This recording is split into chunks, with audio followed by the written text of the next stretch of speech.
Good morning class. बेटे आज हम पढ़ेंगे पार्ट 5 एक दिन का। कविता हम पहले कर चुके हैं तो आज उसके प्रश्न उत्तर करेंगे और अभ्यास।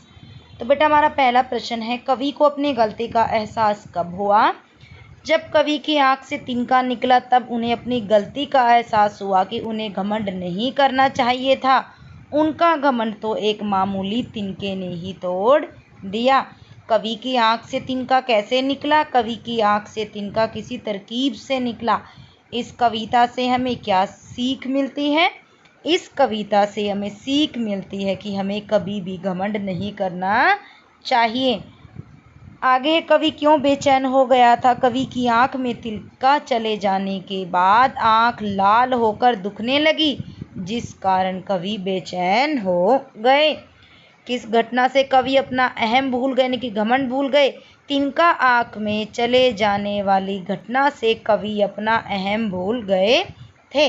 तिनका निकल जाने के बाद कवि की समझ में क्या आया? तिनका निकल जाने के बाद कवि की समझ में आया कि वह घमंड किस बात का कर रहा था।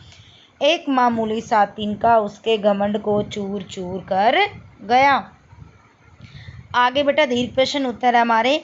इस कविता के माध्यम से कवि क्या कहना चाहता है? स्पष्ट कीजिए।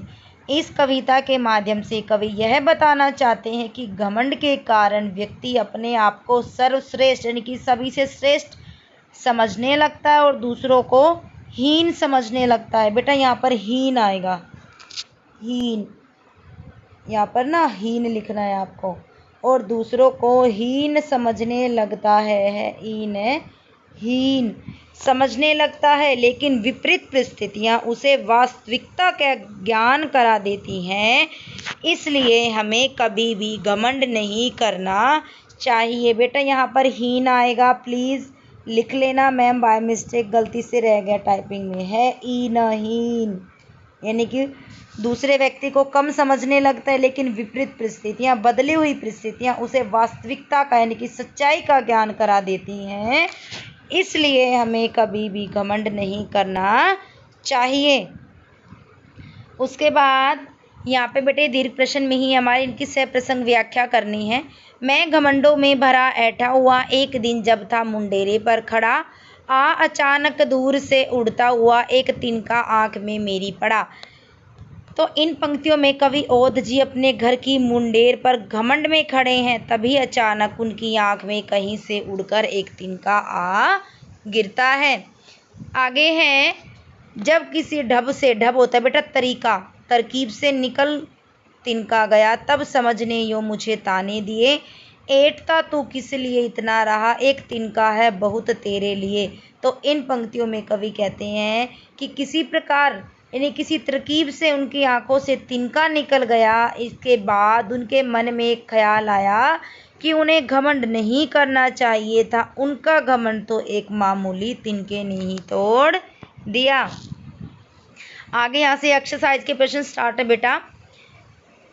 नीचे दिए प्रश्नों के उपयुक्त उत्तर पर ठीक का चिन्ह लगाना है बेटा। कवि किस कारण ऐठा हुआ था? घमंड के कारण। कवि की आंख में क्या गिर गया था? तिनका। कवि को ताना किसने दिया? स्वयं कवि की समझ ने। तिनका निकल जाने के बाद कवि की समझ में क्या आया कि कभी भी घमंड नहीं करना चाहिए। आगे है, दिए गए शब्दों के समानार्थी शब्दों पर ठीक का निशान लगाना है बेटा। घमंड अहंकार, दिन दिवस, तिनका तृण, आँख लोचन, कपड़ा वस्त्र।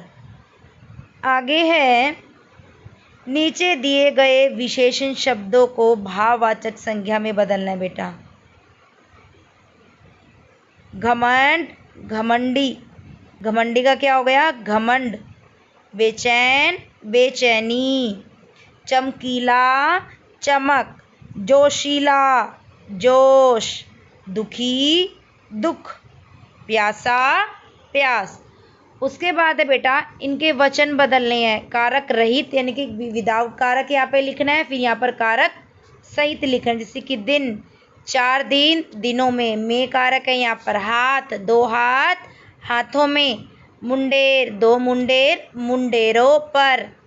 पैर, 2 पैर, पैरों में। एक्सरसाइज अच्छे से फिल करनी है, क्वेश्चन आंसर नोटबुक में करने हैं।